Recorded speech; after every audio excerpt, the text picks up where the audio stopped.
네, 영적 리더십 9번째 시간. 오늘은 리더의 시간입니다. 리더의 시간. 거기 말씀 베드로전서 2장 9절 같이 읽겠습니다. 시작. 그러나 너희는 택하신 족속이요 왕같은 제사장들이요 거룩한 나라요 그의 소유가 된 백성이니 이는 너희를 어두운 데서 불러내어 그의 기이한 빛에 들어가게 하신 이에 아름다운 덕을 선포하게 하려 하심이라. 우리는 이 세상에 왕같은 제사장, 왕적인 제사장, 왕과 같은 제사장으로 부르심을 받은 사람들입니다. 제사장은 제사장인데 왕족이라는 거예요. 왕족. 그러니까 다 혼자서 다 하는 거예요. 왕족인데 또 제사장이에요. 그래서 뭐 진골인데 성골 다 하는 거예요. 로얄 패밀리인데 제사장 다 하는 겁니다. 그런 신분입니다.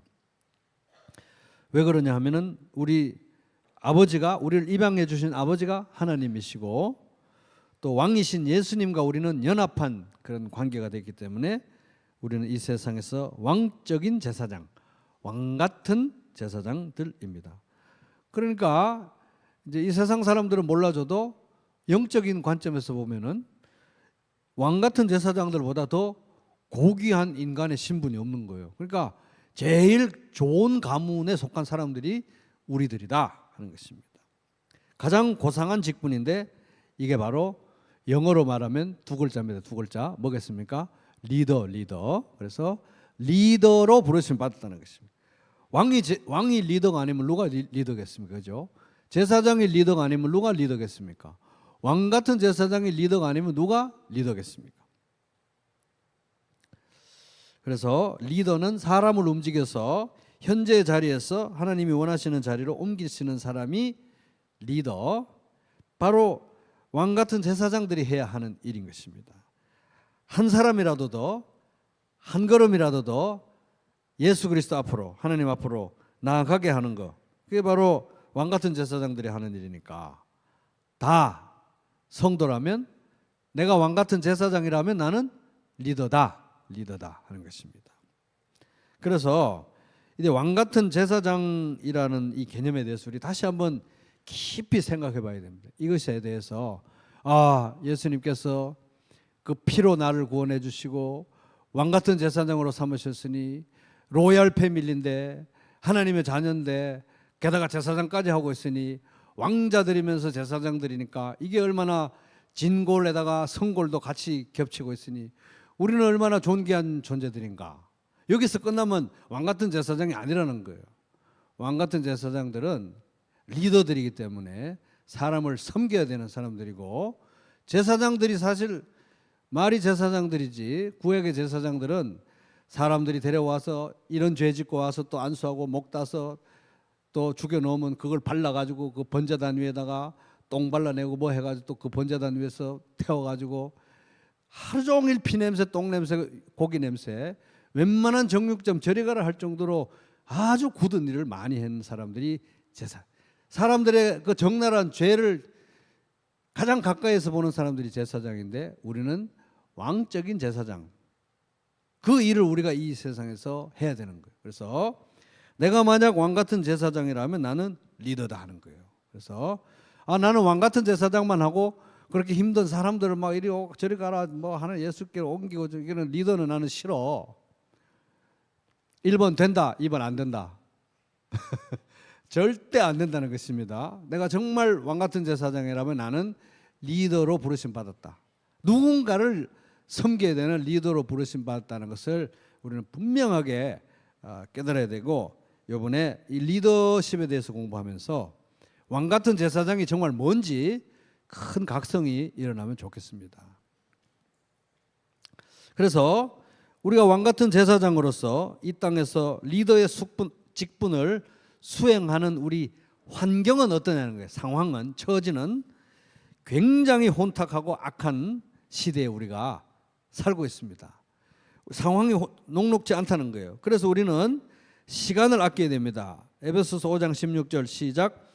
세월을 아끼라 때가 악하니라. 그래서 우리는 너무 시절이 악하기 때문에 세월을 아껴야 된다. 여기 헬라어 단어에서 시간을 의미하는 중요한 두 단어가 있는데 하나는 크로노스, 하나는 카이로스. 크로노스는 그냥 흘러가는 시간, 카이로스는 기회, 특별한 시간, 무르익은 시간을 말합니다.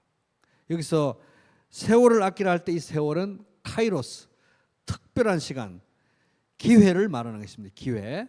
근데 아끼라고 번역된 이 단어는 구속하라, 값을 지불하고 살아, 구속하라 이런 뜻이에요. 그러니까 세월이 너무 악하고 시간의 흐름이 긴박하니까 기회를 사야 된다. 아우 나 시간이 너무 없어 이러지 말고 대가를 지불하고 희생을 하면서도 진짜 필요한 기회를 사라, 만들어라 하는 거예요. 난 바빠서 이러지 말라는 거예요. 그래서 대가를 지불하고 기회를 사라. 어떤 대가를 지불해야 되느냐? 우선순위의 재조정을 해라는 것입니다. 우선순위를 재조정하려면 이 기업이 구조조정하는 것처럼 고통스럽습니다. 그러나 우선순위의 재조정, 구조조정을 하고 대가를 지불하고 그런 대가를 지불하고 기회를 만들어라. 사라. 무엇을 할 기회냐? 하나님 나라와 그의 의를 위해서 살아갈 기회를 사라는 것입니다. 왜? 세월이 너무 악하고 시간의 흐름이 너무 긴박하기 때문에 그렇습니다. 그래서 에베소서 5장 16절 다시 한번 읽습니다. 시작. 세월을 아끼라 때가 악하니라. 이것은 왕같은 제사장들에게, 리더들에게, 영적 리더들에게 너무 중요한 말입니다. 그 첫 번째 문단 보면 리더의 효율성은 시간 관리 능력에 비례한다. 왜? 모두에게 24시간 주어졌는데 하나님 나라와 그의 의를 위해서 살려면 이 24시간 나오나 하루에 30시간 살면 이런 거 안 되니까 잘 다스리고 관리해야 되는 것입니다. 똑같은 시간을 아무리 재능이 뛰어난 리더라도 시간을 허투루 보내면 고생을 면할 수 없다. 훌륭한 리더는 시간이 얼마나 소중한지 잘 안다. 또 영적 리더는 하나님이 주신 시간의 분량이 그분이 맡기신 일을 수행하는 데 충분함을 안다. 이게 중요한 것입니다. 우리 각자가 다 은사를 받았고 우리 각자가 달란트를 받았고 우리 각자가 다 왕같은 제사장으로 부르심을 받았고 각자가 다 소명이 다 있어요. 근데 난 시간이 없어서 하나님 나라와 의를 못 구한다. 소명을 이룰 시간이 없다. 다 거짓말이라는 것입니다. 여기 보면은 각자에게 달란트와 소명을 주셨는데 그 일을 수행하기에 충분한 시간을 다 주셨다는 것입니다. 그래서 부르심을 완수하기 전에는, 소명을 완수하기 전에는 죽을 수도 없습니다. 성공적 리더십의 열쇠는 인생에 없는 시간을 만들어내거나 하루 일과에 더 많은 활동을 집어넣는 것이 아니라, 그래서 나는 하나님 나라와 의를 먼저 구하기 위해서는 나는 24시간을 30시간처럼 40시간처럼 써야 돼. 아니면 24시간 안에 초단위로 막 일을 막 국에 넣어가지고 이렇게 살아야 돼. 이게 아니라는 것입니다. 우선순위의 재조정이 제일 필요하다 하는 것입니다. 그래서 제일 중요한 건 하나님의 계획을 고수하는 것이다. 하나님의 계획에 방점을 찍고 시간을 관리하는 것이다 하는 겁니다. 그 다음 현명한 리더는 인생의 이런저런 요구가, 우리 뭐 할 일이 얼마나 많습니까? 그죠? 하고 싶은 일, 해야 되는 일, 할 것 같은 일 얼마나 많습니까? 이런저런 요구가 자신의 일정이나 우선순위를 좌우하게 두지 않는 반면 이런저런 덜 중요한 일들 때문에 더 중요한 일들을 놓치는 그런 일을 안 한다는 겁니다. 반면에 어리석은 리더는 주변에 중요하지도 않은 엉뚱한, 나하고 관계없는, 별 관계없는 엉뚱한 압력과 유혹에 무릎 꿇기 때문에 하나님이 자신에게 뜻하신 모든 일을 절대 이루지 못한다. 위대한 리더는 분주한 삶이나 방대한 책임에 말려들어 허둥대지 않고, 그래서 분주하다고 해서 나 요즘 엄청 바빠요. 굉장히 바빠요. 바쁘다는 게 무슨 벼슬도 아니고, 바쁘다는 게 내가 막 생산성 있는 인생을 살아가는 것처럼 바쁘다는 게 굉장히 멋있어 보이는 그런 시대는 이미 지났다는 것입니다. 바쁜 게 잘한 게 아니에요. 시간 관리를 잘하는 게 중요한 것이지. 그래서 허둥대지 않고 오히려 세심하고 결연한 노력으로 자기 일정을 다스린다. 시간을 다스리는 게 중요하다 하는 것입니다. 그럼 시간을 우리는 어떻게 주도하고 다스릴 수 있느냐? 과거, 그 다음 문단, 과거 시간관리 전문가들은 옛날에 그랬습니다. 옛날에 그래서 한 1900 그때가 한 90년대 중반 그럴 때 보면은 뭐 이렇게 어디서 뭐 미국에서 제자하는 그런 사람들도 제자 훈련한 데서 배운 대로 막 성도들의 시간 관리를 이렇게 해라. 그때 이런 영향을 받아 가지고 막 24시간을 막 분 단위로 쪼개시오 이래 가지고 막 칙칙칙칙 이렇게 가르친 때도 있었습니다.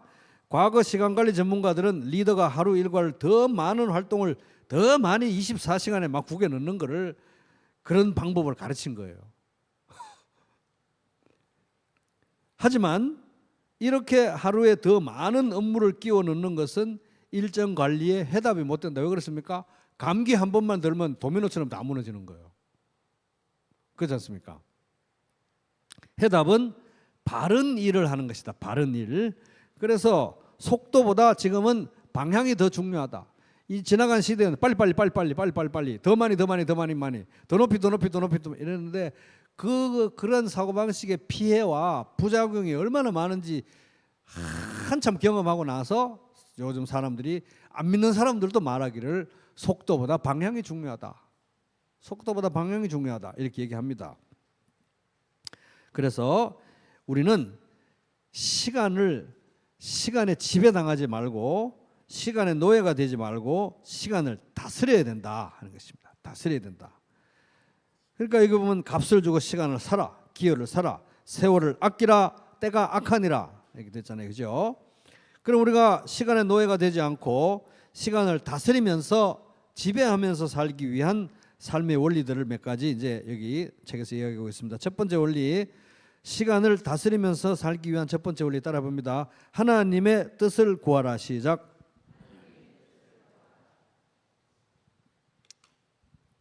그다음 문단, 현명한 리더는 자신의 시간을 차지하려는 모든 사람의 욕망을 전부 채워줄 수 없음을 안다. 다 모든 나하고 만나고 싶어하는 사람 다 못 만나주고 나에게 부탁하는 사람 부탁 다 못 들어준다는 걸 내가 안다는 것입니다. 그렇게 할 수 있는 사람이 또 어디 있습니까? 그죠? 그래서 성취해야 할 가장 중요한 활동과 프로젝트에 방점을 찍고 포인트를 두고 우선순위로 그것에 투자한다. 돈도 제일 수익이 많이 나는데 투자해야 되는 거 아닙니까? 시간도 마찬가지인 것입니다. 가장 중요한 것에 먼저 우선적으로 투자하고 그래도 시간이 없어요. 그러면 시간이 없는 것입니다. 그들은 하나님의 뜻을 구해야 되는 거예요. 제일 우선순위를 어디에 둬야 될지 하나님의 뜻을 구해야 된다 하는 것입니다. 리더가 과로를 벗어나는 열쇠는 과로가 리더의 자랑이 아니라는 겁니다. 과로를 벗어나는 열쇠는 현재 책임을 낱낱이 살펴보면서 하나님이 맡기시지 않은 일까지 떠맡지는 않았는지 따져보아야 한다.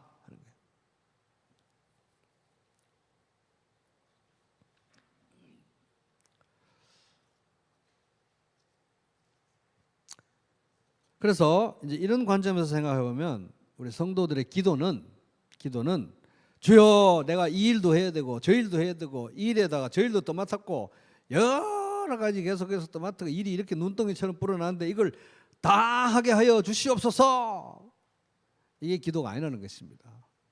누가 그러라고 하지도 않았는데 오히려 하나님 앞에 조용히 앉아가지고 내가 누구인지 내가 무엇으로 부름받았는지 하나님의 소명이 뭔지 나의 정체성이 뭔지 하나님 말씀 앞에 하나님 임재 앞에 성령 앞에 나 자신을 성찰하면서 주여 이걸 내려놔야 되는데 정말 이거 못 내려놓겠습니다. 나 왜 이런지 모르겠습니다. 이거 좀 내려놓게 해주세요. 그렇게 내려놓는 게 올바른 기도의 방향이라는 것입니다.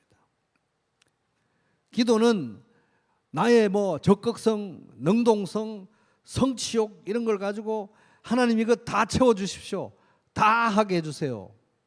하나님이 무슨 자기 하수인도 아니고 그렇게 조르는 시간이 아니라 하나님의 섭리와 전능하심 아래 나 자신을 내려놓고 온전히 그 뜻에 순응하면서 버릴 걸 버리는 것이 아름다운 기도의 태도인 것입니다. 그래서 에베소서 5장 15절에서 17절 같이 읽습니다. 시작. 그러므로 여러분은 어떻게 살아가야 할지를 살피십시오. 지혜롭지 못한 사람처럼 살지 말고 지혜로운 사람답게 살아야 합니다. 세월을 아끼십시오. 때가 악합니다. 그러므로 어리석은 자가 되지 말고 주님의 뜻이 무엇인지를 깨달으십시오. 이 세상에서 살면서 사람들에게는 전 너무 바빠요. 너무 바빠가지고. 그러면 사람들이 뭐라 그러겠습니까? 아유, 진짜 바쁘신가 봐요. 그리고 넘어가요.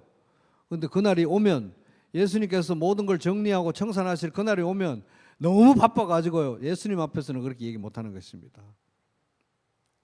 그러니까 우리가 지혜로운 자처럼 행동하면서 세월을 아끼고 기회, 카이로스, 기회를 손해를 보면서 대가를 지불하면서 사야 되는 것입니다. 그 다음, 예수님은 언제나 사람들을 도울, 예수님의 예를 보자는 거예요. 예수님은 언제나 사람들을 도울 기회에 둘러싸여 있었다. 예수님 보세요. 병 고칠 줄 알죠. 기적 행하실 줄 알죠. 사람들 상담 잘하죠. 성경 잘 가르치죠. 1대1로 잘 가르치죠. 1대 다로 잘 가르치죠. 못하는 게 없으세요. 그러니까 주변에 하여튼 막 도움이 필요한 사람들은 일일이 버스를 타도 버스 옆에 앉은 사람도 없고 길 가다가도 다 돕고 다 도와야 되는 사람들밖에 없어요. 그런데 예수님은 그렇게 하지 않으셨다는 것입니다. 우선순위를 딱 정해가지고 하나님이 뜻에 맞게 우선순위를 정해가지고 절대 쫓기지 않는 그런 삶을 사셨다는 거예요. 예수님은 언제나 사람들을 도울 기회에 둘러싸여 계셨다. 그런데도 그분이 가장 중요한 일, 즉 하나님의 뜻을 따르는 데서 결코 초점을 잃지 않았던 것은 오직 매 순간 끊임없이 아버지의 뜻을 구했기 때문이다. 다음, 리더가 일단 하나님의 뜻을 분명히 분별하면, 그래서 하나님의 뜻을 분명히 아는 것이 시간관리의 핵심이다. 그래서 하나님의 뜻을 분명히 알면 시간을 어디에 투자해야 될지는 자동적으로 답이 나온다. 쉽게 답이 나온다는 것입니다. 원래 사람들이 또 자기가 정말 중요한 거 있잖아요. 거기는 누가 뭐라고 안 해도 다 시간 다 투자해요. 그러니까 내가 누군지 아는 게 제일 우선이라는 것입니다. 그래서 하나님의 뜻을 분명히 알면 시간 투자 방식은 자동적으로 정리된다. 리더가 스케줄의 통제력을 잃는 것은 바빠서 그런 게 아니라 하나님의 뜻을 이해하지 못할 때이다. 그래서 예를 들면 저도 그렇습니다. 그냥 박호석, 중년 아저씨 박호석으로 이렇게 내 자신을 인식하고 있으면요, 이것저것 할 일이 다 많더라고요. 만나자고 하는 친구, 뭐 어디 가야 될 때, 뭐 하다못해 주일날 결혼식도 했어요.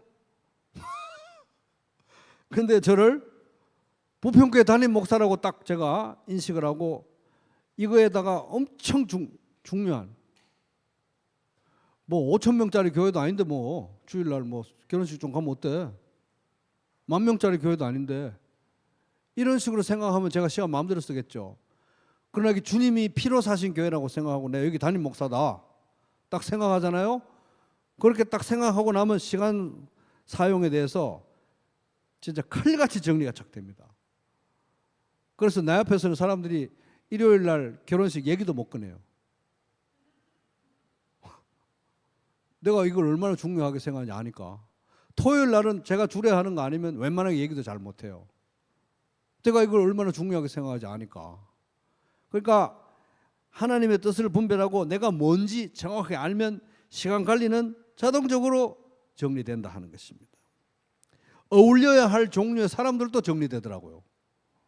그래서 부평교회 담임 목사라고 생각하니까 술 먹고 딴 따라 이렇게 하는 그런 데는 자연적으로 못 가는 거예요. 근데 50대 중년의 아저씨면 제가 여러 군데 갈 때 많죠. 동창회도 가야 되고. 자, 그래서 첫 번째 시간 관리 원리, 하나님의 뜻을 구하라. 두 번째 따라보겠습니다. 거절하라. 시작. 자, 그다음 문단, 리더의 하루 일정에는 주로 두 가지 일이 있다는 거예요. 두 가지 일. 그게 뭐냐? 자신이 하기로 선택한 일과 하지 않기로 선택한 일, 해야 하는 일과 하지 말아야 되는 일, 하기로 한 일과 하지 않기로 한 일, 두 가지라는 것입니다. 한 가지 일을 하겠다는 결정은 동시에 다른 일들은 하지 않겠다는 선택이다. 이것도 하고 싶고 저것도 하고 싶고 나 다 할래. 안 된다는 거예요. 그러니까 결국 어떤 일은 거절해야 되는 것입니다. 거절. 일요일 날 결혼식 안 가가지고 친구가 끊어져도 할 수 없고, 토요일 날 동창회 하는데 못 가서 친구 끊어져도 할 수 없고. 왜? 부평교회 담임 목사가 제일 중요하니까요. 저는요. 그 다음 문단, 리더들이 거절을 어렵게 느끼는 이유는 대체로 뭡니까? 메시아 콤플렉스 때문에. 메시아 콤플렉스. 자기가 모든 사람을 구원해야 되는 메시아여야 된다고 하는 그런 생각, 잘못된 생각입니다. 그래서 그 다음 문단은 아주 재밌게 되어 있습니다. 자기가 아니면, 내가 아니면 우리 집이 안 돌아가. 내가 아니면 우리 집은 하루도 안 돌아가. 자기가 아니면 조직이 내가 아니면 우리 가정교회 안 돌아가. 내가 아니면 우리 부평교회 안 돌아가. 내가 아니면 조직이 돌아갈 수 없다고 느끼지 않으면 안 되는 자기가 아니면 조직이 돌아갈 수 없다고 느끼지 않으면 안 되는 낮은 자존감 때문에 문제라는 거예요. 낮은 자존감. 하여튼 우리 가정은, 우리 집은 나한테 다 탱탱 매달려 있어야 돼. 그래야 내가 존재 가치가 있어. 우리 가정교회는 전부 나한테 다 탱탱 매달려 있어야 돼. 그래야 나는 존재 가치가 있어. 우리 부평교회는 나 없이는 1초도 굴러갈 수가 없어야 돼. 그래야 내가 존재 가치가 있어. 이렇게 생각하는 게 내가 중요한 사람이라서 그런 게 아니라 자존감이 낮아서 그렇다는 거예요. 내가 없이도 돌아갈 수도 있죠. 그런 초라한 자존감 때문에 많은 리더들이 거절에 애를 먹는다. 아, 얘는 이걸 못하고 쟤는 저걸 못하고 죽겠어 그러면서 속으로는 좋아요. 왜? 사람들이 나를 많이 필요로 하니까. 이게 낮은 자존감 때문에 그렇다는 것입니다. 여기저기 자기를 요구하고 달력에 갈 곳과 할 일이 넘쳐난다는 사실에 비로소 내가 자부심을 느끼는 이런 종류의 자존감이면 이게 시간 관리가 안 된다는 것입니다. 그래서 이런 메시아 콤플렉스, 묘한 콤플렉스죠 이거. 하여튼 우리 집은 내가 없으면 안 돌아가야 된다는 그런 강박관념, 이런 우리 교회는 나가 없으면 안 돌아가야 된다는 이런 강박관념, 이런 것 때문에, 이런 메시아 콤플렉스 때문에 등골 빼먹는 사람들과 등골 빼주는 사람 사이에 종종 건강하지 못한 공생관계가 발생한다는 것입니다. 서로 공생관계. 악어와 악어새처럼. 그 다음 문단, 반면 건강한 리더는 자신에게 다가오는 많은 기회를 정중하게 꾸준히 거절한다. 아유, 내가 이거 거절하면 이것도 삐져가 어떡하나. 내가 거절하면 이것도 내가 이것도 어떡하지. 이래도 안 되는 거 어떡합니까? 그죠? 거절한다는 것입니다. 하나님은 인간에게 감당 못할 만큼 많은 일을 주시지 않는다. 다만 인간이 마땅히 거절해야 될 책임까지 떠맡고 있는 것뿐이다. 자, 셋째, 시간을 지배하기 위해서 세 번째 생활 습관 따라보겠습니다. 건강한 일상을 가꾸라. 시작. 여기 이제 이분이 일상이라고 이 책에서 나중에 번역하고 있는데 이것은 영어 단어 루틴. 그래서 건강한 일상, 루틴이라는 말을 요새 이제 많이 이제 영어 단어로 아예 쓰는데 이게 이제 우리말로 번역하면은 꾸준한 생활 습관. 9시에 출근해 가지고 6시 퇴근하고, 예를 들어서 꾸준한 생활 습관. 7시에 일어나서 큐티하고 밥 먹고 뭐 어디 가고, 저녁에 자기 전에 애들하고 기도하고 자고. 루틴, 꾸준한 생활 습관. 밥 먹고 나면 비타민 먹고, 아침에 일어나면 냉수 한 잔 먹고, 딱딱 꾸준한 생활 습관을 말하는 겁니다. 이게 중요하다는 거예요. 이게 꾸준한 생활 습관, 규칙적인 생활 습관이 굉장히 중요하다. 습관. 그래서 훌륭한 리더는 뛰는 대신 막 급해가지고 막 계획도 없이 불규칙적으로 이번 주는 이거 했다가 다음 주는 이거 했다가 막 이리 날뛰고 저리 날뛰고 뛰어다니는 그런 게 훌륭한 리더가 아니라, 무난한 속도를 정해놓고 계속 꾸준히 걷는 게 이제 훌륭한 리더라는 거예요. 무난하게 슴슴하니 꾸준히 가는 게 훌륭한 리더다. 왜? 인생은 단거리 경주가 아니라 마라톤이기 때문이다. 페이스를 잘 유지하는 게 리더라는 것입니다. 그 다음, 일상을 존중하는 리더. 일상, 루틴, 규칙적인 생활 습관. 꾸준한 생활 습관, 꾸준한 일상, 꾸준한 생활 습관, 루틴을 존중하는 리더는 가장 중요한 책임을 반드시 일정표에 미리 넣어둔다. 이거 당연한 거 아니겠습니까? 예를 들어서 직장에서 아침 9시에 조회가 있어요. 부장님하고. 그럼 넣어놔야 되는 거잖아요. 11시에 뭐 회의가 있어요. 넣어놔야 되잖아요. 중요한 거 다 넣어놓는 거 아닙니까? 근데 아침 9시에 오늘 동창회 모임인데 아침 9시 나 회의해야 돼. 쉽게 말할 수 있는 거잖아요. 일정표에 다 넣으니까. 마찬가지로 그렇게 직장에서 중요한 일을 다 거기 탁탁 넣어놓는 것처럼 내가 하나님 나라와 의를 먼저 구하고 하나님의 세우신 왕 같은 제사장으로서 이 세상에 살기 위해서 꼭 필요한 중요한 일들, 말씀 보기, 기도하기, 또 교회 가는 날 이런 것들 일정표에 넣어놔라는 것입니다. 왜 회사에서 회의하는 건 일정표에 넣고 교회 가는 건 왜 일정표에 왜 안 넣냐는 거예요. 기도 시간은 왜 일정표에 안 넣냐는 것입니다. 성경 보는 건 왜 안 넣냐는 거예요. 넣어놓고 누가 오늘 저기 동창회 모임 있는데 그럼 뭐라고 해야 되겠습니까? 나 기도해야 되는데 이러지 말고 선약이 있다고 거창하게 말하십시오. 선약이 있다. 선약이 뭔데? 이렇게 따지고 물을 사람도 별로 없겠지만 따지고 물으면 기도한다. 왜?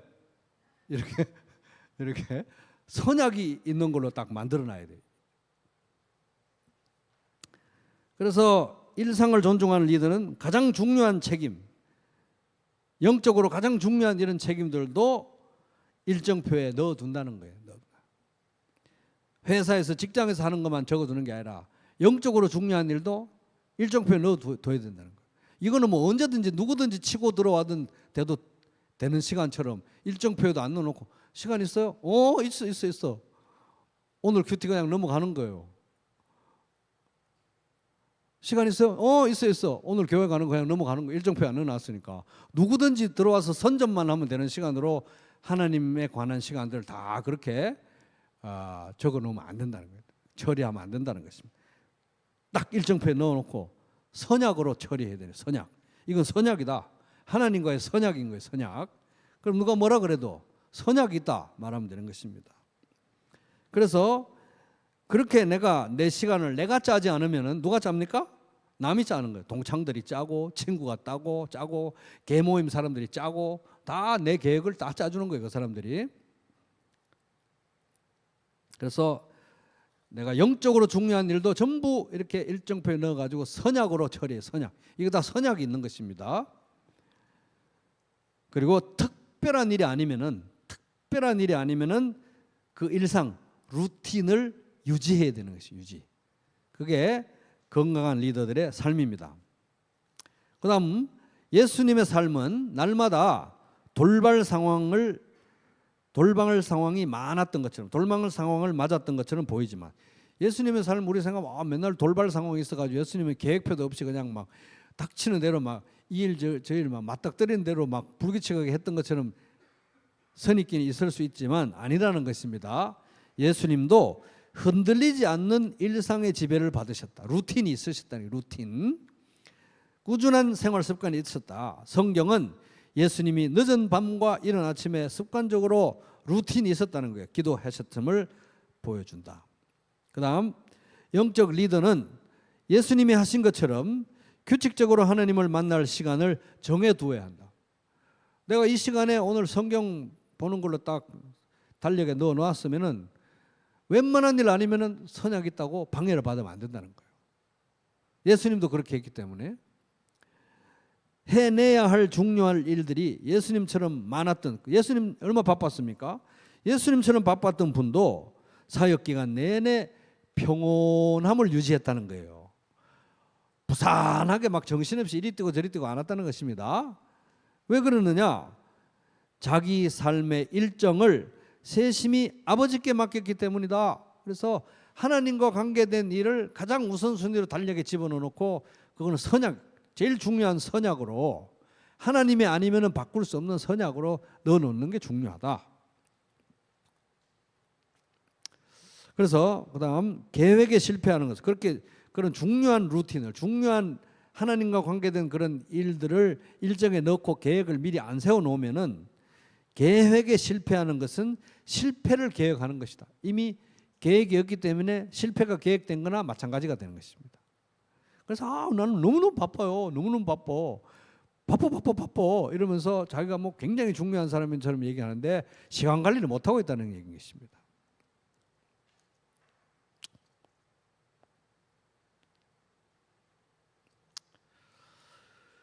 자기 삶의 중요한 책임을, 특별히 영적 리더는 하나님과 관련된 이 일들을, 하나님과 관련된 중요한 우선순위에 있는 일들을 일정에 넣지 않는 것은 내가 이 일들을 무시하겠다, 가볍게 여기겠다고 이미 미리 선포하고 시작하는 것과 같다.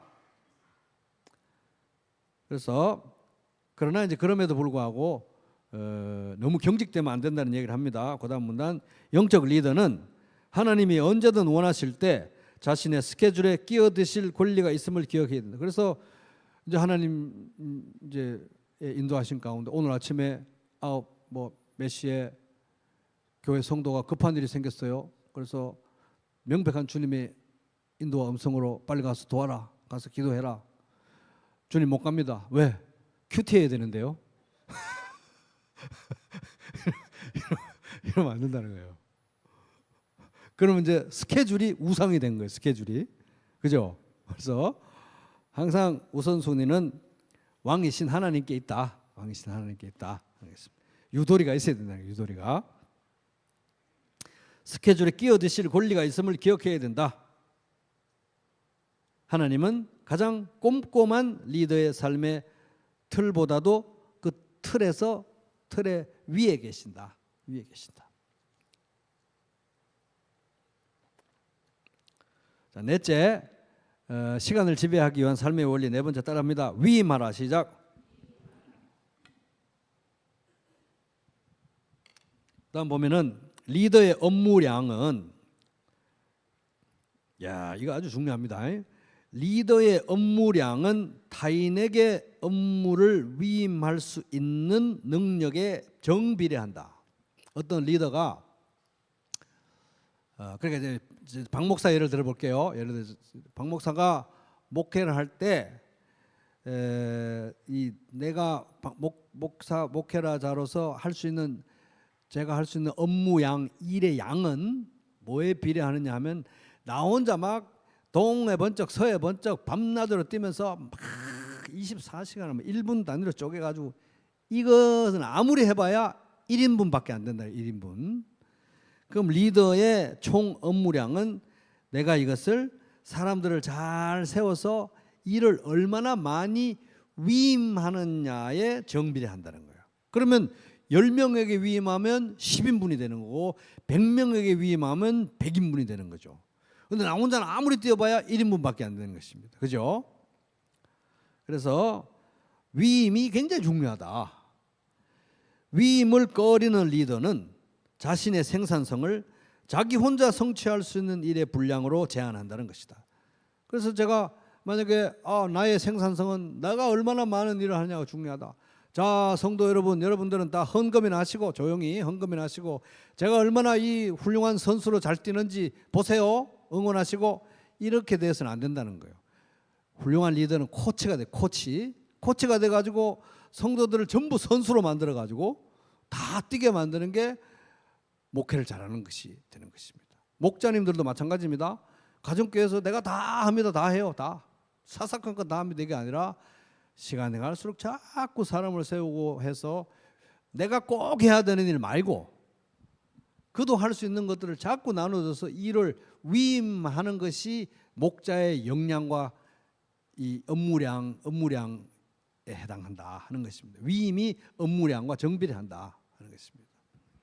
그래서 나는 아무것도 안 하려고 다 그냥 당신들이 알아서 떠넘기는 거 하고, 위임하고는 다른 겁니다. 위임, 사람을 세워서 위임을 하고, 이게 리더로서 해야 되는 일이라는 것입니다. 그래서 가장 단적인 예가 그 모세의 경우 막 이거 얼마나 이분이 뭐 하나님과 대면해서 기도하고 막 말씀 받는 사람이니까 얼마나 영적이고 순간순간 판단력이 얼마나 영적 판단력이 대단해요. 그러니까 뭐 사람들이 분쟁만 있으면 다 찾아와가지고 이거 어떻게 할까요? 좀 해결 좀 해.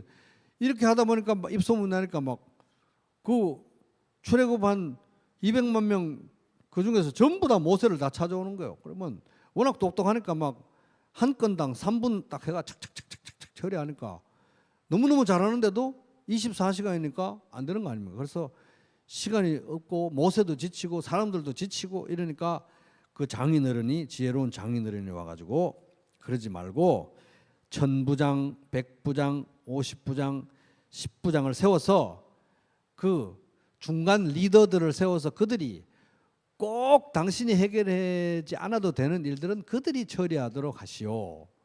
위임을 가르쳐줘 가지고 모세도 편해지고 백성들도 편해지고 하게 됐다는 얘기가 출애굽기 18장에 나옵니다. 그래서 그 다음 문단, 자신이 성취하는 일의 분량뿐. 그래서 이제 위임하는 리더들은 이런 넓은 마음이 있어야 됩니다. 위임하는 리더들은, 제가 박 목사가 여기서 목회하면서 우리 교회에서 뭐 일어나는 좋은 일들은 다 내 이름으로 돼야 돼. 내 이름. 이것도 박 목사가 하고 저것도 박 목사가 하고 이런 일도 박 목사가 해내고 저런 일도 박 목사가 동해번쩍 서해번쩍 다 박 목사가. 그러면 안 되고 자신이 성취하는 일의 분량뿐만 아니라 위임받은 다른 사람들이, 주변 사람들이 이루어내는 일에 대해서도 리더는 기뻐할 줄 알아야 된다는 거예요. 아, 정말 잘하셨습니다. 저거 내가 했어야 되는데 이러지 말고 참 잘했다, 너무 기쁘다, 기뻐할 줄 알아야 된다는 것입니다. 리더가 위임해서는 안 되는 일들은 하나님의 음성을 듣고 조직을 그분 뜻대로 이끄는 것이다. 이끌고 판단하고 결정하는 것은 정작 리더가 해야 되는 일인 것입니다. 결정하고, 물론 마음을 모아서, 성도들의 마음을 모아서, 교회의 마음을 모아서 결정하지만 결정에 또 책임을 져야 되잖아요. 그런 일들은 리더가 해야 되는 거죠. 그러나 그 이외의 것들은 사람들을 세우고 위임하기에 열심을 내야 된다. 그래서 업무 수행을 위해서 사람들을 준비시키는 것도 리더의 고유 책임이다 하는 것입니다. 우리 찬송에 이런 찬송이 있지 않습니까? 아침과 저녁에 수고하여 다 같이 일하는 온 식구가 한 상에 둘러서 먹고 마셔 여기가 우리의 낙원이라. 고마워라 임마누엘, 예수만 섬기는 우리 집 고마워라 임마누엘, 복되고 즐거운 하루하루. 여기 보세요. 아침과 저녁에 수고하여 다 같이 일하는 온 식구가, 이 복되고 즐거운 임마누엘 이렇게 누리는 집이잖아요. 이 가족이. 위임이 없으면 이런 찬송이 안 나와요.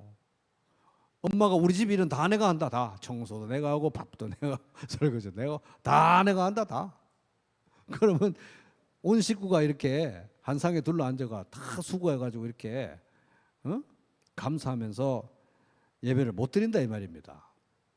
그래서 엄마가 다 하는 게 엄마가 좋은 엄마가 아니라는 거예요. 애들 버릇만 나빠지지. 청소는 누구?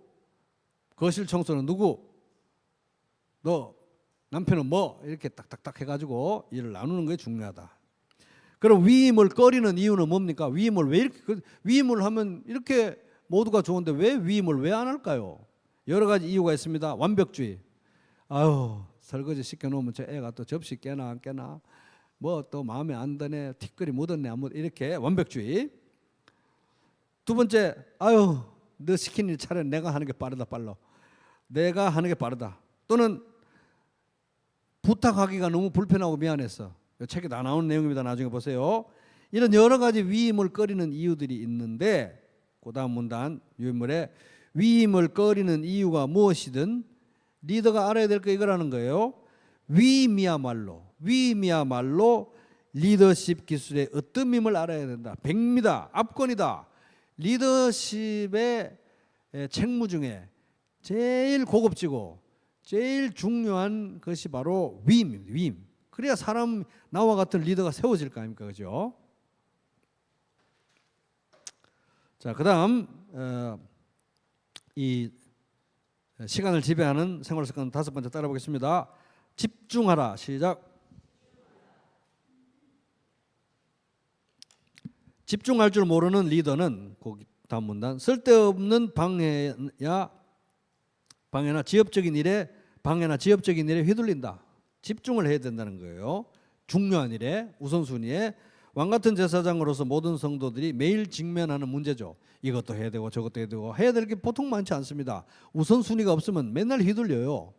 우선순위에 집중해라. 성공하는 리더는 가장 중요한 일을 가장 먼저 하면서 동시에 한 번에 한 가지 특별히 중요한 일을 할 때는 한꺼번에 하나씩 해라는 거예요. 특별히 중요한 일을 할 때는 중요한 일을 하면서 막 나 멀티태스킹이야 이래가지고 막 잡다하게 늘어나가지고 안 중요한 거는 다 잘하는데 정작 중요한 거는 망쳐요. 안 된다는 것입니다. 중요한 거 할 때는 그 뭐 사자가 뭐 토끼를 잡을 때 호랑인가 최선을 다한다잖아요. 중요한 일에는 집중을 해야 된다는 것입니다. 가장 중요한 일은 가장 중요한 것을 가장 중요하게 여기는 것이 가장 중요한 일이라는 것입니다. 그럼 이제 리더는 그다음 문단을 보면은 리더가 스스로 던져야 할 질문은 나는 바쁜가? 바쁜 게 뭐 자기가 중요한 사람이라는 게 아니라는 겁니다. 나는 바쁜가가 중요한 게 아니라 나는 올바른 일로 바쁜가? 정말 바빠야 되는 일로 바쁜가에 대해서 나는 스스로 질문해야 되는 것입니다. 이제 정말 바빠야 되는 일, 바른 일, 속도보다 방향 이런 게 더 중요한데 정말 중요한 일은 무엇인가? 이거 이제 생각해 보는 거예요. 훌륭한 리더가 충분한 시간을 우선적으로 확보해야 될 중요한 삶의 영역들 몇 가지를 보겠습니다. 이거를 제일 탑 프라이오리티로 최우선순위로 두고 살아야 되는 중대한 문제들, 영적 리더가 제일 우선순위에 둬야 될 몇 가지 삶의 영역들을 이제 보겠습니다. 한 4가지 정도입니다. 첫째, 하나님과 함께하는 시간입니다. 하나님과 함께하는 시간. 이건 우리가 충분히 예측할 수 있는 거죠. 영적 리더, 그 다음 문단 보겠습니다. 영적 리더는 하나님과의 관계를 무시하면 영적 권위를 잃고 만다. 영적 리더가 하는 모든 일은 하나님과의 관계에서 흘러나와야 한다. 조직을 향한 리더의 비전, 리더의 하루 일정도 다 하나님에게서 나온다. 하나님은 조직의 가치관을 정하시고 리더의 인선, 어떤 사람을 뽑고 세워야 되는지도 하나님이 인도하신다. 따라서 하나님과 교제하지 않는 영적 리더는 자기 조직을 위험에 빠뜨리는 리더가 되는 거예요. 자기 권위도 없어지는 것입니다. 하나님과의 나는 리더하니까 너무 바빠서 하나님과 시간을 가질 시간이 없습니다. 권위가 떨어지는 거예요. 권위가.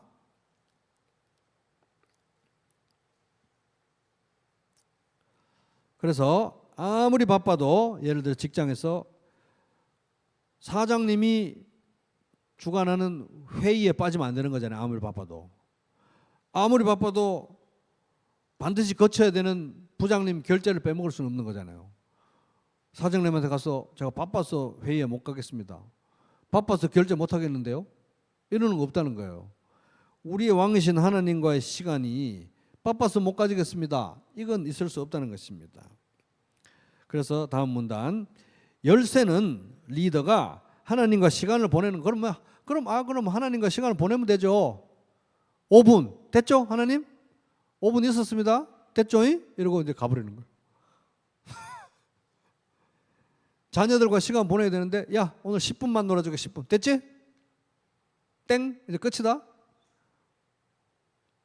배우자들끼리 시간을 보내야 되는데 자 바쁘니까 당신하고 뭐 우리 서로 다 아는 사이 친구처럼 돼가니까 이제 5분만 오늘 시간 보내자고 땡 끝이야. 시간 보냈잖아. 이거 안 된다는 거예요. 열쇠는 리더가 하나님과 시간을 보내는가 아닌가가 중요한 게 아니라 그 시간이 하나님이 하실 말씀을 다 하실 수 있는 만큼 충분한가 이런 것입니다. 그래서 말씀을 들었느냐, 감동을 주셨느냐, 인도하심을 받았느냐 이게 중요하다는 거예요. 어떨 때는 5분이 될 수 있고 어떨 때는 50분이 될 수도 있죠. 기계적으로 나 5분 보냈어요? 됐죠 하나님? 이건 아니라는 것입니다. 그래서 우선적으로 확보해야 되는 시간은 하나님과 함께하는 시간 첫 번째. 두 번째는 가족과 보내는 시간. 자, 디모데전서 3장 5절 시작. 자기 가정을 다스릴 줄 모르는 사람이 어떻게 하나님의 교회를 돌볼 수 있겠습니까? 이건 이제 디모데전서 3장에 나오는 장로들에 대한 말씀이지만 모든 리더들에게 해당되는 말씀입니다. 자기 가정도 돌보지 못하면서 교회에 뭐 이거 한다고 저거 한다고 어불성설이라는 얘기입니다. 가족을 돌보지 않는 사람이 어떻게 혈육을 돌보지 않는 사람이 어떻게 형제 자매들을 돌볼 수 있겠습니까? 그죠? 그래서 가족들과 함께하는 시간을 소홀히 여겨서는 안 된다 하는 것입니다. 그리고 리더 개인적으로 볼 때도 교회를 아무리 잘해놓고도 내가 가족과의 관계를 소홀히 해서 거기에 여러 가지 상처와 후회가 남는다면 그것이 나에게 가장 큰 고통을 주는 문제가 될 것이기 때문입니다. 그 다음 또 투자해야 되는 거, 가족과 보내야 되는 시간. 세 번째는 건강관리에 시간을 투자해야 된다. 건강관리. 그래서 그 다음 문단, 의사인 스웬슨이라는 사람은 인간은 뜻밖의 위기나 기회에 대비해서 삶의 여유를 두어야 한다. 마치 돈도 비상자금을 저축해놔야 뭐 어디 아플 때 뭐 급하게 이사 갈 때 쓰잖아요. 마찬가지로 우리가 이 시간적인 어떤 여백이 있어야 된다는 거예요. 여백이 쫙 맞게 해가지고 뭐 착착착착 이렇게 할 게 아니라 여백이 있어야 된다는 거예요. 여백이, 시간에 여백이 있어야 된다. 그 여백은 공식으로 굳이 표현하자면 나의 에너지, 힘, 내 힘이 예를 들어서 100이다 그러면 내가 져야 될 짐을 한 80 정도만 지고 살아라 이거예요. 그래야 20 정도의 여백이 있어야 내가 가족도 돌보고 자녀도 돌보고 아내, 남편과 시간도 보내고 할 거다 이 말입니다. 그래서 여백이 있어야 된다. 가정 생활을 위한 에너지를 남겨두어야 된다. 그래서 옛날에는 막 다 이게 처자식을 위한 일이지 이렇게 하면서 밖에서 에너지를 120% 쓰고 와가지고 집에 와가지고 막 짜증내고 화내고 막 싸우고 이러는 건 옳지 않다는 것입니다. 80%만 쓰고 오라는 거예요. 가정생활에도 20% 에너지가 필요하기 때문에. 그래서 가정생활을 위한 에너지를 남겨두고 취미, 우정, 휴가, 웃음, 또 사람이 또 웃어야죠. 이런데도 이 여백을 남겨둬야 된다. 여백을. 나는 하나님 이런 여백을 즐기기에는 너무 바쁘게 하나님을 위해서 하얗게 불태웠기 때문에 시간이 없습니다. 이건 올바른 핑계도 아니고 하나님이 원하시는 것도 아니고, 가정을 돌보지 못하는 자가 어떻게 하나님의 집을 돌보겠느냐. 모든 리더들에게 해당되는 말씀인 것입니다. 그리고 하나님도 태초부터 하나님은 휴식의 필요성을 강조하셨죠. 그러니까 6일 동안 세상을 만드시고 7일째 하나님이 솔선수범하셔서 안식하셨던 것입니다. 그리고 하나님은 우리에게 왜 일요일 날 일 안 하냐고, 일주일에 7일 8일 일해야지 왜 그렇게 게으르냐고, 7일 일 안 하면 사형에 처할 것이야 이렇게 말씀 안 하시고요. 7일째 쉬어라, 안식해라, 안식일을 지켜라. 그래서 구약의 율법에는 안식일을 안 지키는 사람이 오히려 사형에 처해진 거예요. 하나님이 책임지는 인생인데 왜 네가 다 책임질 것처럼 안식일에도 안 쉬고 그렇게 일을 하느냐 이겁니다. 그래서 쉼은 굉장히 중요하다. 가족들과 사랑하는 사람들을 위한 여백을 남겨두는 것은 하나님의 뜻이다 하는 것입니다. 그 다음에 네 번째, 우리가 꼭 미리 우선적으로 확보해야 될 시간, 사람에게 투자하는 시간. 왜? 리더는 사람을 상대하는 게 리더잖아요. 결국은 사람을 세우는 게 리더인데 사람과 만나는 시간, 사람과 대화하는 시간, 나 바빠서 사람들하고 시간이 없습니다. 이건 리더가 아니라는 겁니다. 그래서 리더가 되려면 사람에게 시간을 투자해야 된다. 리더의 일이란 결국 사람을 대하는 일이다. 자신이 이끄는 조직이 작은 교회든 대기업이든 진정한 리더는 우선순위에 사람들과 보내는 시간, 사람들과 시간을 보내고 그들을 세우는데 시간 할애를 우선적으로 한다. 그 다음에 성경에는 예수님이 소수의 택한 자들로, 이제 교회 사역에 관한 겁니다. 소수의 택한 자들로 초점을 좁히신 예가 많다. 그래서 예수님은 항상 군중을 상대하지 않으시고 12제자에 초점을 맞추고 12제자 중에서도 베드로, 요한, 야고보 요 세 명에 집중했던 그런 시간들이 있잖아요. 그래서 소수에게 초점을 집중할 때가 가끔 나와요. 그래서 하나님께 냉담하거나 반항하는 사람의 태도를 바꾸기 위해서 리더가 할 수 있는 일은 거의 없다. 기도는 해야 되죠. 예를 들어 이런 겁니다. 가정교회에서 또는 교회에서 교회 안 나오겠다고 선언한 사람들을 계속 상대하면서 정작 교회 나오는 사람들을 만날 시간이 없어요. 이러면 안 된다는 것입니다. 그건 어불성설, 균형이 필요하다는 균형. 그래서 마지막에 보면은 리더는 절대 사람들을 포기하지 않는다.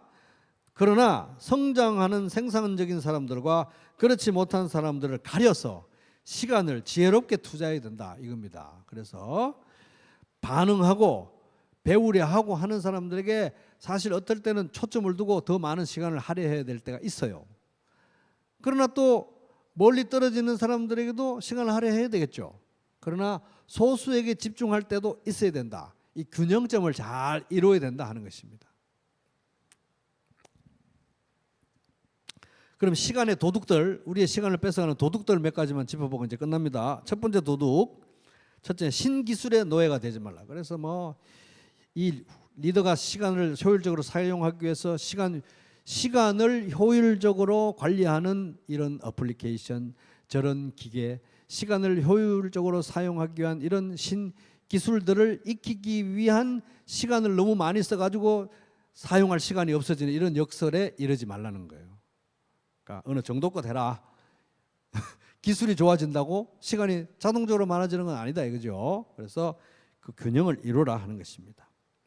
두 번째, 시간의 도둑들. 첫 번째 막 기술만 많이 되면은 뭐 시간이 막 절약될 것처럼 그렇게 하지 말고, 두 번째는 인력을 잘 활용하라.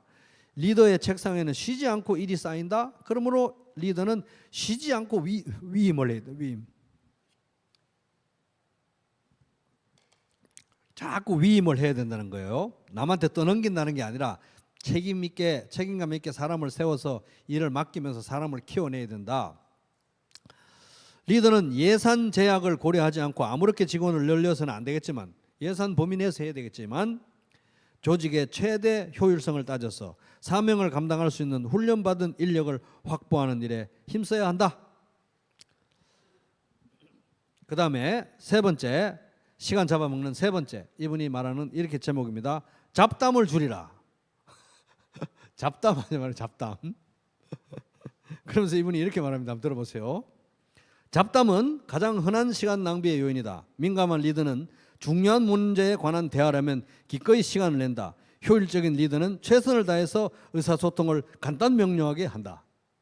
이렇게 해놨는데, 요거는 요분이 이 이력을 보면은 목회에만 전념하신 분이 아니에요. 작은 교회 목회 좀 하시다가 대부분이 리더십이나 이제 이런 기관 사역을 주로 하셨던 분이라 가지고 지역 교회 목회의 현실을 또 모르시는 것 같아요. 제가 보기에는. 그래서 이제 이 부분은 예를 들어서 제가 목회한다고 리더 효율적으로 시간을 쓴다고 여러분하고 좀 편한 대화는 안 하고, 저는 항상 중요한 얘기만 합니다. 편안한 얘기 하시면 잠깐 중요한 얘기부터 하시죠.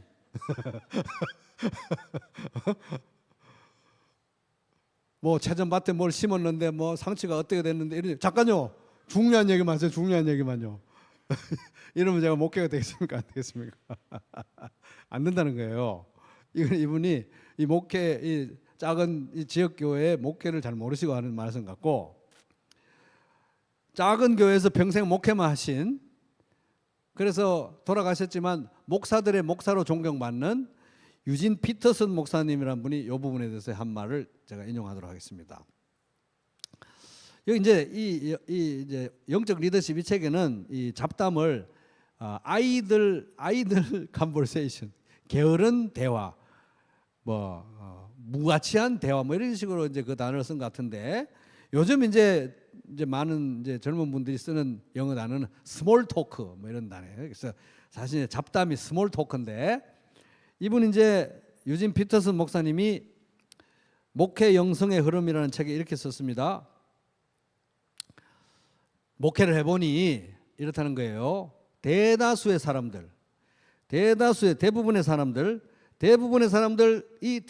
시간은 중대한 국면에 처해 있지 않다.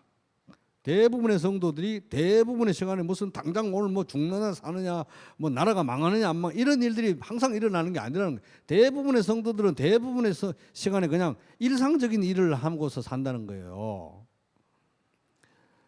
잡담을 불편하게 여기고 견디지 못하는 유일한 목회자가 나만은 아닐 것이야. 자기도 사실은 솔직히 말하면 잡담 싫다는 거예요. 자기는 맨날 삼위일체가 어떻고 막 성경 해석이 어떻고 이런 얘기를 하고 싶다 이거예요. 자기도. 그러나 그걸 가지고는 목회가 안 되더라는 거예요. 왜? 성도들은 대부분 일상의 삶을 사는 사람들이 대부분이기 때문에. 대화를 조절하는 일은, 내가 대화를 조절하는 일이라는 건 이제 좀 이따 나오겠지만 이제 이런 거예요. 이제 일상적인 얘기를 하잖아요. 성도들이 예, 그렇죠. 네, 상추가 예, 맞죠. 이래 가지고 어느 중요한 시점에 샥 해가지고 뒤집어가지고 삼위일체 얘기로 확 닦아오는 거예요. 이걸 이제 대화를 조절하는 기법이라고. 이거 자동차 엔진 오일, 맞아요. 샥 닦아채가지고 또 이제 막 제자 훈련이 되시게요. 이 대화를 조절하는 기법이라 이게. 대화를 조절하는 기법은 내가 대학교 다닐 때 또는 신학교 때 존경했던 교수들 사이에서 폭넓게 실행되고 있었고 나는 그들의 모습을 보면서 많은 영향을 받았다. 그래서 내가 생각에 쓸데없는 얘기 한다 싶으면 잘 듣는 척하다가 확 들어가서 확 뒤집어 가지고 이제 중요한 얘기로 바꾸는 기술을 자기도 잘 배웠다 이거예요.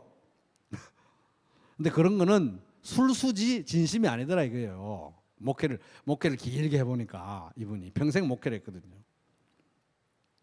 이거 저뿐만 아니라 우리 목자님들 다 마찬가지입니다. 우리 성도들끼리도 대화에 대한 그런 접근법 이렇게 들어주는 척하다가 확 바꾸고 그런 접근법은 잡담, 스몰 토크의 여지를 남겨놓지 않는다. 모든 잡담은 진지한 대화, 즉 예수 구원 영혼의 상태 등등으로 넘어가기 위한 시동 단계, 전 단계로 불과한 거고 그 전 단계로 이렇게 조작이 된다는 거예요. 사실 핵 기술을 부리는 조작이라 이거예요. 조작, 진심이 아니라는 것입니다. 그러면서 지속적인 목회 활동을 염두에 둔다면 그런 일들은 옳지 못하다. 자기가 평생 목회를 해보니까 그래가지고 안 되더라 이거예요. 사람들을 들볶아서 우리 식대로 말하게 한다면 쓱 이제 뭐 엔진 오일 얘기하다가 휙 해가지고 또 내가 원하는 대화로 해가지고 삼위일체 막 이렇게 막 사람을 들볶아서 우리 식으로 말하게 한다면 이게 이제 이율배반적인 게 우리는 그들이 평범하게 일상적으로 살아가는 자리를 진지하게 여기지 않는다는 것이. 당신 엔진 오일 넣는 거 그거 하찮은 일이에요. 차전밭에 상추 심는 거 그거 하찮은 일이야. 영적인 얘기를 해야지. 이렇게 된다는 거예요. 그런 의미가 된다는 것입니다. 또한 우리는 주님이 그들을 삶의 뒤뜰 채전밭에 상추 나고 엔진 오일 갈 때 싼 데 구해가지고 거기 갔더니 서비스도 잘해주더라. 이런 데서 받은 은혜의 작은 싹들을 인식하지 못하게 하는 그런 거에 대한 가치를 우리가 느끼지 못하게 된다는 거예요. 스몰 토크를 무시하게 되면은. 그 다음 대부분의 사람들과 대부분의 시간은 단순하고 일상적인 일들과 관련되어 있고 잡담, 스몰 토크는 사실 잡담보다는 이게 일상적 대화로 하는 게 맞아요. 잡담은 그야말로 잡스러운 얘기가 잡담이고 일상적 대화가 맞습니다. 스몰 토크, 일상적 대화는 그런 일들과 밀접하게 연결된 자연스러운 언어이다. 목회자들이, 우리 목자님들이, 성도들이 이 스몰 토크, 일상적인 대화를 하찮게 여긴다면 복음은 잘못 전달될 것이다. 저 사람처럼 예수 믿었다가는 이거 뭐 엔진 오일 애누리 하고 다니는 거 아주 이거 잡스럽게 여기니까 말도 못 꺼내겠다. 야, 저런 식으로 하다가는 나 예수 못 믿을 것 같아. 이렇게 잘못된 그림을 그려준다는 거예요. 일상생활은 마치 하찮은 일인 것처럼 된다는 것입니다. 예수님께서는 어린아이들을 안아주셨다. 그러한 행동은 그분을 따르는 자들을 깜짝 놀라게 합니다. 어린아이들 안아주고 애들하고 놀려고 해보세요. 애들하고 놀면서 막 하면서 삼위일체 얘기하고 제자훈련 얘기하면 애들이 다 도망가 버리죠. 애들 안아주고 애들하고 놀라고 하면 뭐 장난감이 어떻게 됐고 뭐 포크레인이 뒤집어졌네 안 뒤집어졌네 잡다한 얘기를 해야 정말 진심으로 관심을 기울여줘야 걔들도 우리가 자기를 사랑하는 줄 알고 예수 믿는 사람들은 나를 이렇게 사랑하는구나. 사랑을 느낄 게 될 게 아닙니까? 그죠? 그 다음 네 번째, 취미생활을 점검하라. 취미생활은 스트레스를 해소하고 정신적 건강을 회복시키는 건전하고 고마운 출구다. 그 취미 있는 게 뭐 죄가 아니라는 것입니다. 취미 있는 게 좋다는 거예요. 건강관리의 일환이 될 수 있다. 리더가 가정과 일을 소홀히 할 정도로 그렇다고 해서 취미에 홀딱 빠지지 말아야 돼. 나는 취미가 좋다고 하니까 낚시를 취미로 할래. 그래서 주말마다 배 타고 맨날 고기 잡으러 다니고 교회는 안 오고 그러면 안 된다는 것입니다. 여기서도 핵심은 균형이다. 취미도 없고 그러나 또 나는 취미도 없고 성경만 봐요. 맨날 큐티하고 성경만 보고 취미도 없고 여가에 흥미도 없으면 자신이 너무 또 열심히 일해왔고 쉴 줄 모른다는 경고로 받아들여야 돼요. 사람이 뭐 또 재밌는 일이 있어야죠. 그다음 5번째, 정리에 힘쓰라. 리더가 자신을 정리하는 수고를 감행한다면 영적 리더로서 오래도래 생산적 사역을 즐기게 될 것입니다. 주변을 정리하는 것입니다. 삶의 우선순위를 가지라는 거예요. 그래서 집에 옷장 정리해 놓으면 옷 더 넣을 곳이 많아지듯이 삶을 정리하면 내가 영향력을 미친 여유가 더 많아진다. 그래서 이제 짜투리 시간을 사용하라고 뭐 이런 얘기도 하는데 이 헨리 블랙컵이 이분이 굉장히 이게 근면성실하고 넘사벽인 종류의 사람 같아요. 제가 보기에 짜투리 시간도 활용하라고 해놨는데 그러면서 제가 이제 그럼 뭐 어디 비행기 타고 갈 때도 맨날 성경 보고 전도해야 되나 이렇게 깜짝 놀래가지고 체질이 아닌 것 같다 했는데 다행히 한마디 넣어놔 제가 인용해놨습니다. 거기 인용 안 해놨네. 이런 말이 있습니다. 때로 비행기 내에서 낮잠을 자는 것이 가장 현명한 경우도 있다. 저는 늘 잡니다. 체력이 안 되는 거 어떡하겠어요. 비행기에서 책 보면 막 머리가 어지르고 막 그래가지고. 그래서 짜투리 시간도 너무 과하게 막 쓰려고 하지 말고 적당하게 자기의 체력과 정서 상태를 봐서 사용하면 좋을 것입니다. 자, 기도하고 마치겠습니다.